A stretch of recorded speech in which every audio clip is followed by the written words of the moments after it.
I saw that the Waller family dug up another grave today. Yet again, they've sunk thousands of dollars into the hope that they'll find their son Alex.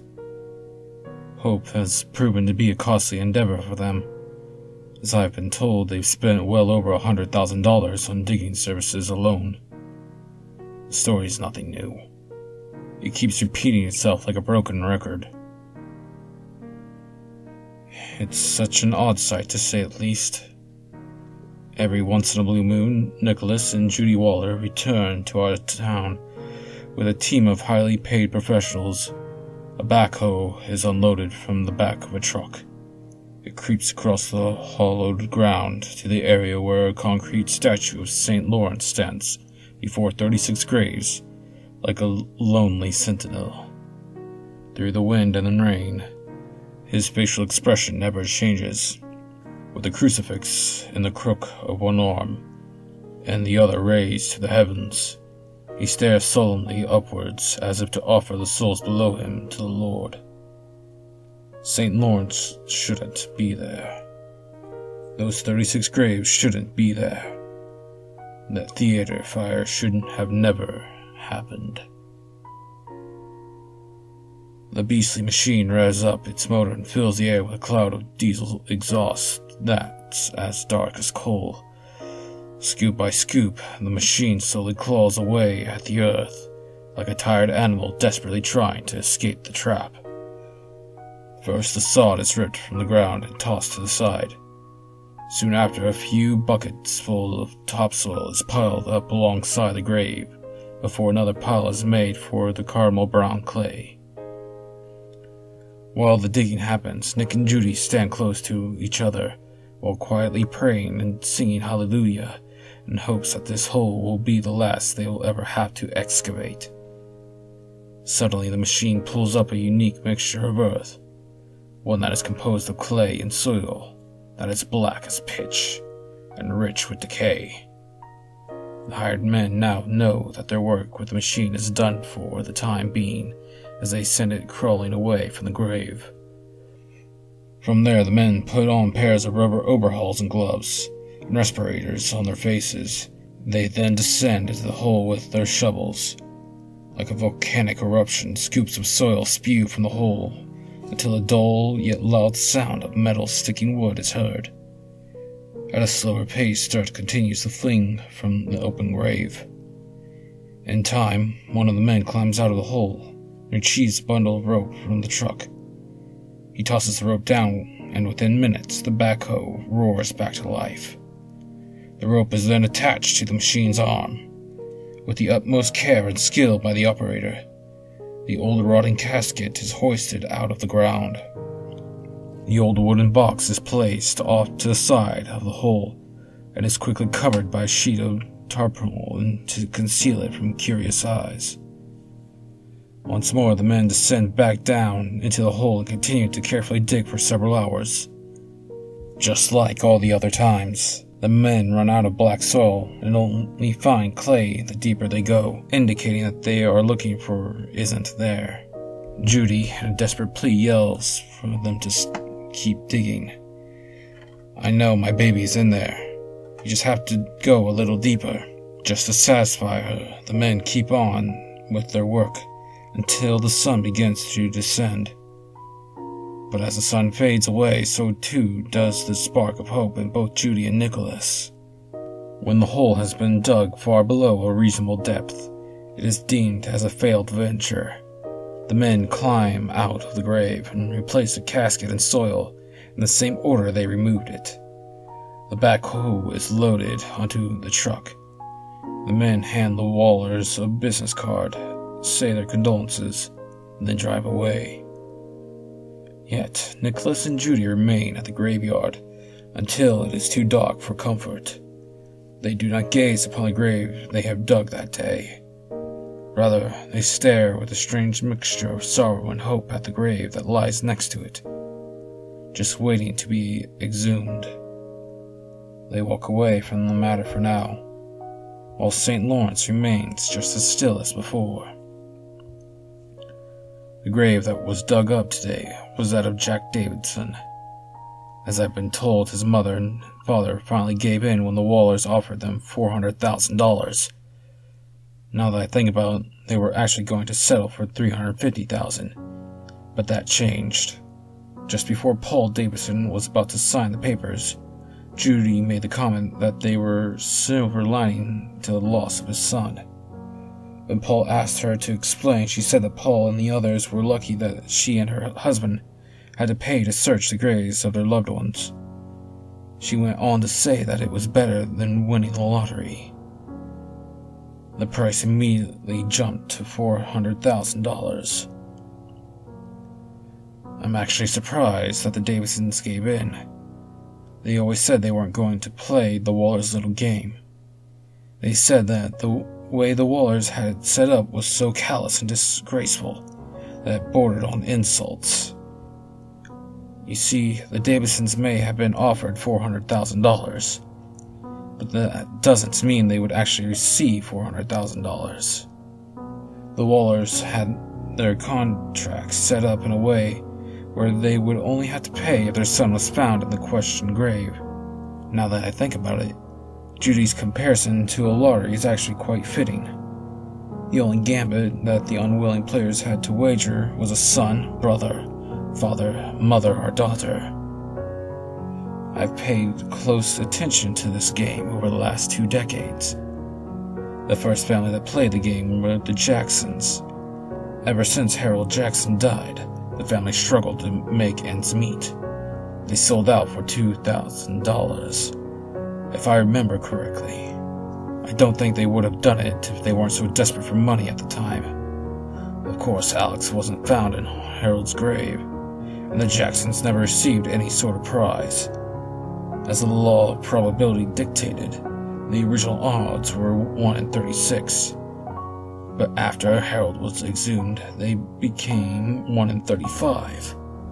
Henceforth, the cash prize went up slightly when the people around here realized that the graves of their respective loved ones could be the lucky one. As the years went by and the odds increased, so too did the price. Around these parts, the excavation and desecration of grave is viewed as one and the same, despite the good intentions behind it. But that's not to say the people around here won't go against their morals when a big wad of cash is waved under their noses. I think it's a dirty, rotten shame that the Davidsons sold out. Their son Jack was far more deserving of a peaceful slumber than having his corpse pulled out of the ground. He was a fine young man. As a matter of fact, there was once a time when I looked forward to calling him my son-in-law. But that fire burned away the pages of the story that had yet to be written. I can still recall that fire now as I saw it over 20 years ago. It was an average night, and I was just about to fall asleep when I heard the sirens wailing past my house. Out of panic and curiosity, I went to the kitchen window and saw that the theater down the street was engulfed in flames. I quickly put on my shoes and sprinted towards the blaze. All I could do was watch helplessly as the flames climbed higher into the night. The firemen wasted no time in connecting their hoses to the hydrants. Despite their loud shouts, I could hear the sound of screaming coming from inside the theater. As the water began to spray onto the fire, a team of the firemen sprinted into the building with their axes in hand. After a few minutes, they pulled the first person out of the building. His name was Derek Svennold. He was caked in soot, and burns covered a large portion of his body. He looked lifeless as they laid him down on the grass across the street. All I could do was watch with shock. Until then, I never seen a dead body. But the horror of it all only became worse as the firemen laid more people next to him. The others had not fared too so well. Unlike Derek, their bodies were charred black and were unidentifiable in the darkness. The smell was the worst. Never before had I smelled burnt flesh. The smell in and of itself wasn't what bothered me. It was the idea that my nose was inhaling the essence of a dead body. I held my nightshirt over my nose to block it out, while the other people around me fled away from the scene, feeling too sick to take much more. Before the ambulance arrived, they had 25 bodies laid out on the grass. It was then I saw something I can only describe as a miracle. Derek, the man I had assumed was dead, suddenly sat up in a fit of violent coughing. His eyes first locked onto the fire across the street. I saw the way they became wider and wider as the reflection of the flames glinted off of them. He put his hands on his face, then his chest, and finally his legs. Without words, I knew he was in disbelief as to how he got away from the fire, and how he could be alive. He then turned his head and looked down at one of the charred corpses next to him. He touched the flaky skin, pressed his fingers into it, and said, "Hey, you alright?" When his question went unanswered, he began to gently shake the body. "Hey, wake up," he said. I could see the realization starting to sink in just as the ambulance arrived. The paramedics quickly noticed him and helped him to his feet. Derek fought against them. He screamed while pointing his finger at the corpses. "What about them? What about my friends? What about my sister?" As they put Derek in the back of the vehicle, the firemen carried more bodies out, all 36 of them. The sights and sounds of that night severely damaged Derek. Not only were parts of his skin disfigured, so too was his soul. He was prescribed painkillers for his recovery, and quickly became addicted to them. I suppose the chemicals helped to fill a void that was burned away, if only temporary. I wanted to help Derek any way I could in the months that followed. I'm not a specialist in mental health, but I know that lending an ear can make a world of difference. With a great deal of compassion and respect, I asked him what it was like. I asked him how he felt about it all. Oddly enough, he told me a story that seemingly had nothing to do with the fire at all. But after telling me, I realized it had everything to do with it. When he was an only child, one of his chores was to empty the mouse trap in his father's garage. It was one of those live traps, the kind that is made from galvanized steel and has little air holes punched into it. The idea behind these traps is to catch multiple mice without having to constantly reset it.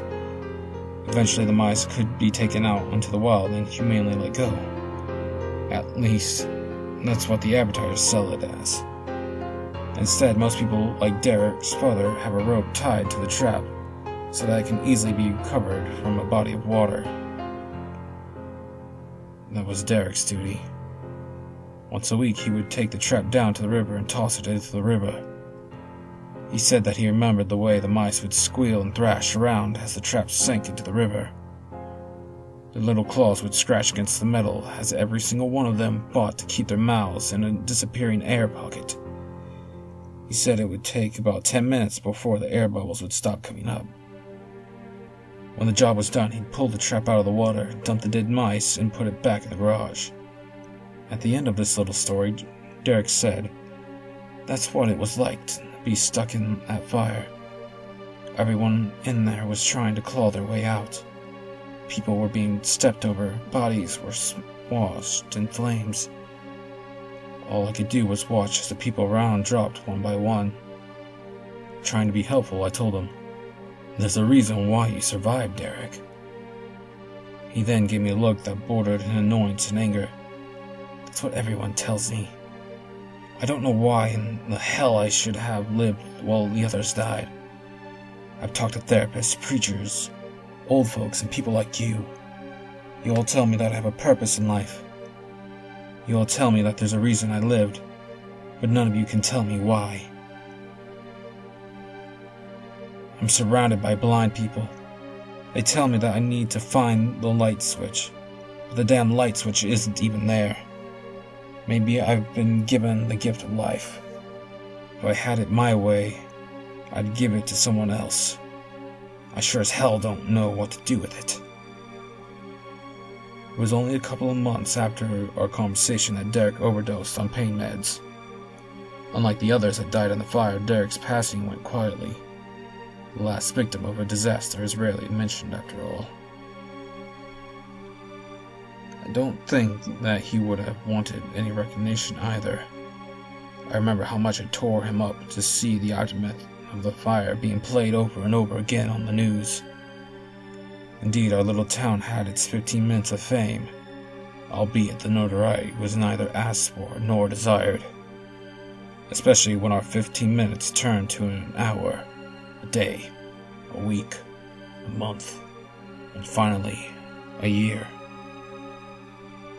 It wasn't the fire that gripped the attention of the newsmen. Oh no, they focused on the one person that didn't die in the fire. That person certainly wasn't Derek. I suppose it's noteworthy when the son of a wealthy family goes missing without a trace. That son was Alex, son of Nicholas and Judy Waller. A son of a bitch if you listen closely to the hushed whispers around town.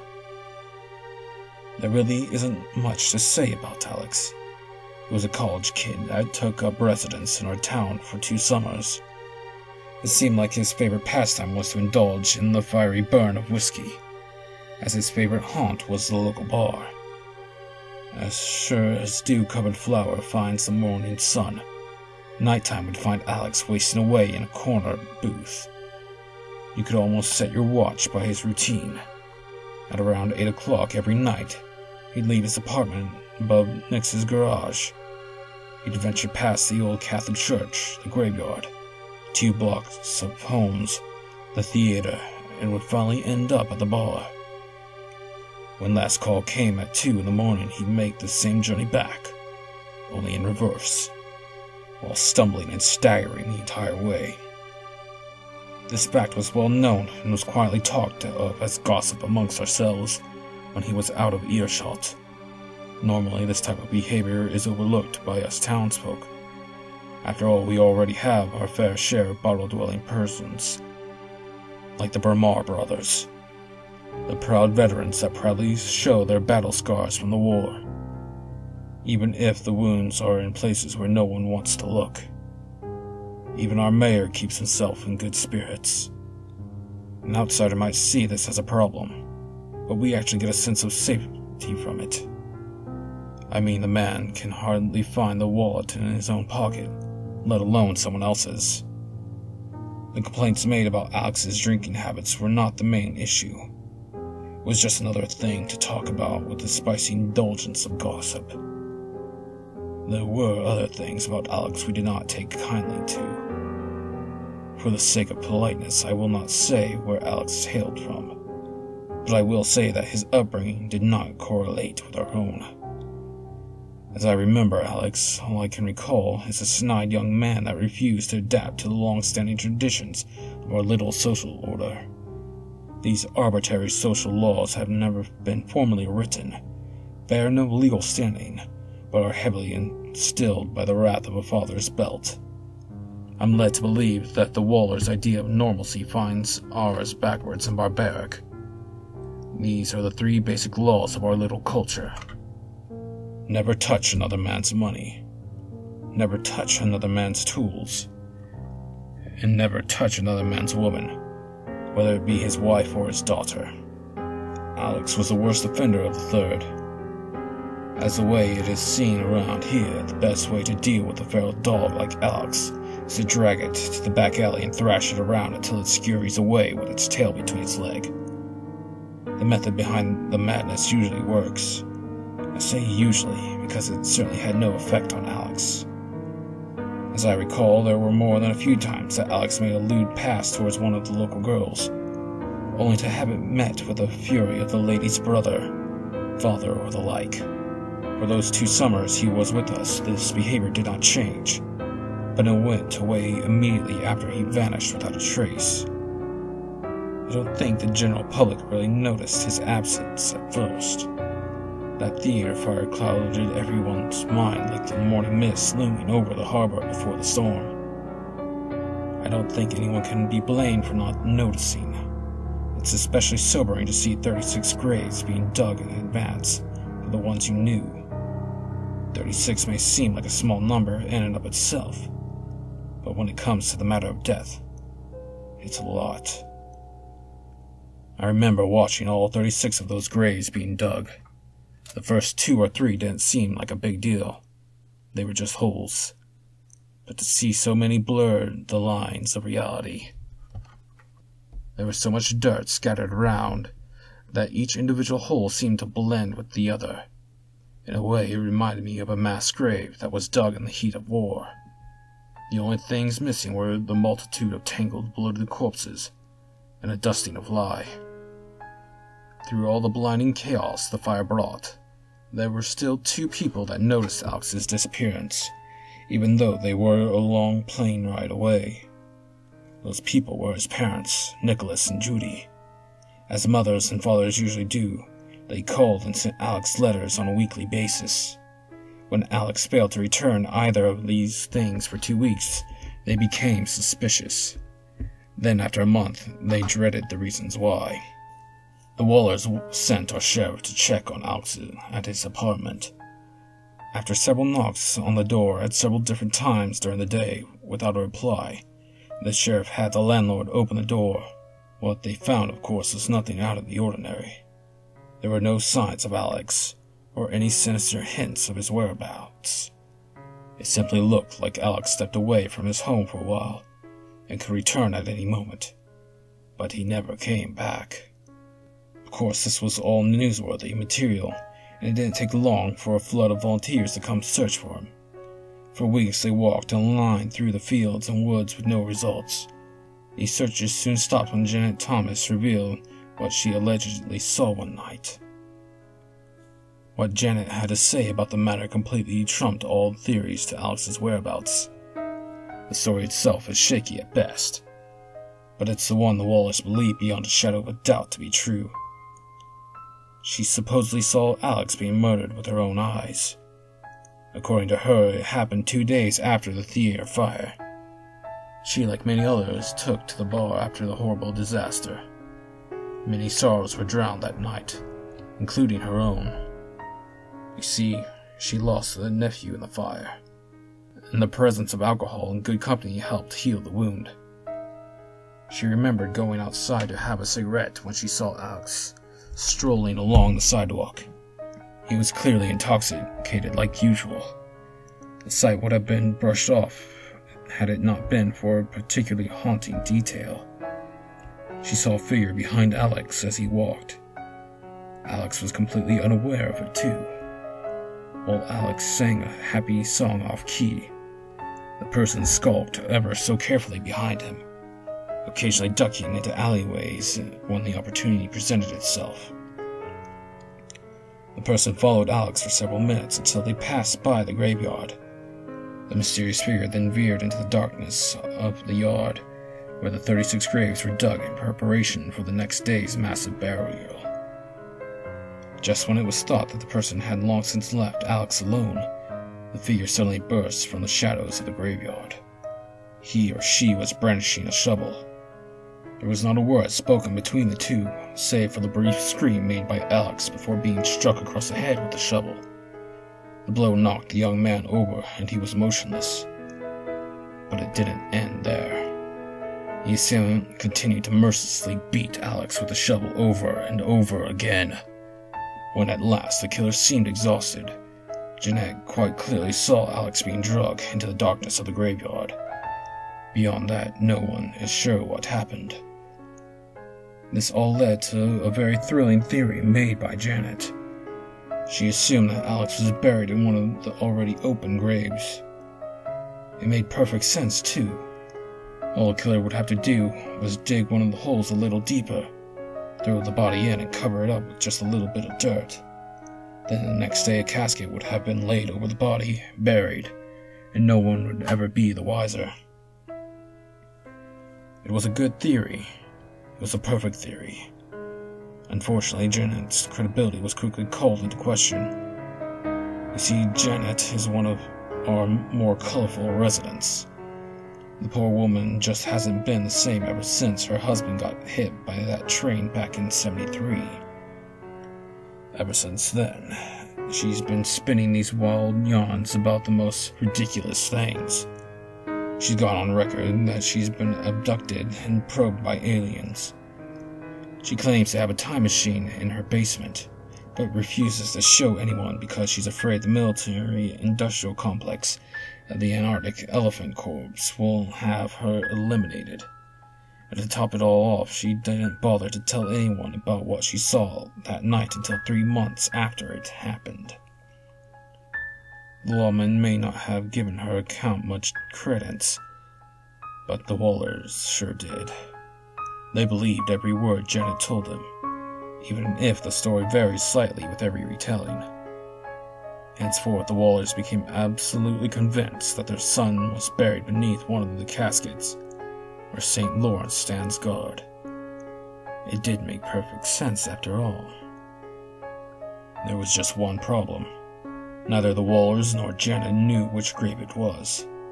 Thus, as things go, the graveyard lottery was born.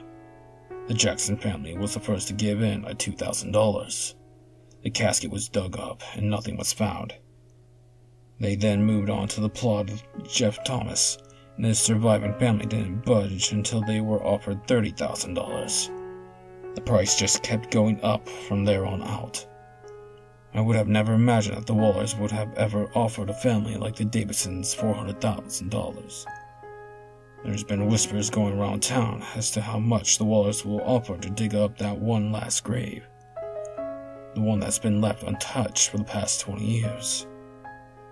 Some say they will offer $1 million before a deal is made, and others argue that they will never make an offer considering that their finances have since gone to hell. But that's been said before, and it's been proven to be false. I think it's just so strange how people are willing to donate so freely to such silly causes. Then again, Nicholas Waller is a salesman by trade, and selling such a thing just comes natural. I remember when he was interviewed on the news, he talked about his son made the dean's list for 3 straight years. They showed a lot of pictures of Alex when he was just a little boy, still wet behind the ears and shitting in diapers. You know, the usual bullshit. It makes me wonder if the Wallers would have stopped looking for their son if they knew what John Larry knows. I'll go out on a limb to say that they'd be ashamed of Alex if they knew his dirty little secret. John has only told this little tidbit of information to a select few people. And when I say a select few, I mean a very select few. As far as I know, maybe 4 people know about this, myself included. On the night the theater burned down, John came home from work at 9 like he usually does. And like usual, he gave himself a quick shower and went to bed. Sometime during the night, he got out of bed to use the toilet. As he walked past the kitchen window, he saw Alex strolling along with a cigarette in his mouth and a drunken sway in his step. When Alex passed by the theater, he tossed his cigarette butt into the dumpster next to the theater.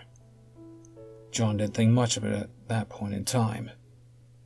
When he finished relieving himself, he walked back to the kitchen to get a glass of water. When he looked out of the window, he saw that not only was a dumpster on fire, but so too was the theater.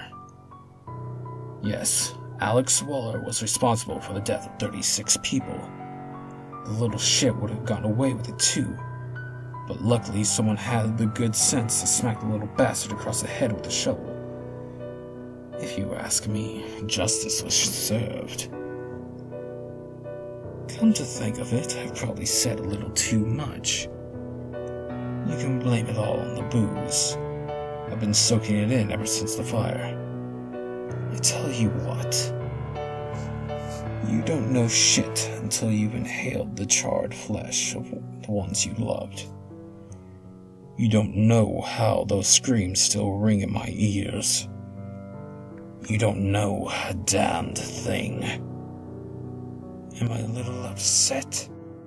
No. I'm absolutely furious. Alex knew what he did. I could see it on his face. I could see it in his eyes. He looked like a pathetic little child fearing the belt. I know what that look is. I've seen it on my own child's face, for God's sake. I saw it on her beautiful face. I saw it in her beautiful blue eyes. And those damned Wallers had the nerve to tell us that there was a silver lining to our loss. They told us that we were lucky. We were lucky that they had to pay to dig up our own. They told us that it was better than winning the lottery. I don't care how much money they offer. I'm not going to play their little game. And to hell with those degenerates that sold the caskets to their family. Is there no decency left in the world? I've seen the way the town is looking at me. Every eye is looking at me. They whisper to themselves. They want to know what the final jackpot will be. Filthy rats! Those filthy traitors! I'll show them. I'll show them all. I'll show them like I showed Alex. I'll show them what it's like to have something forever taken from them. Oh God, it will be so satisfying to see the look on their faces when I turn them down. Why should their child have gotten to live when my own died? Maybe then they'll know what it is like to be living in this nightmare. Maybe then they'll know what it's like to have a granite slab and a story that was never written. That doesn't matter if they have all the money in the world. I will not let them disturb my daughter's rest. The winner already lost it all.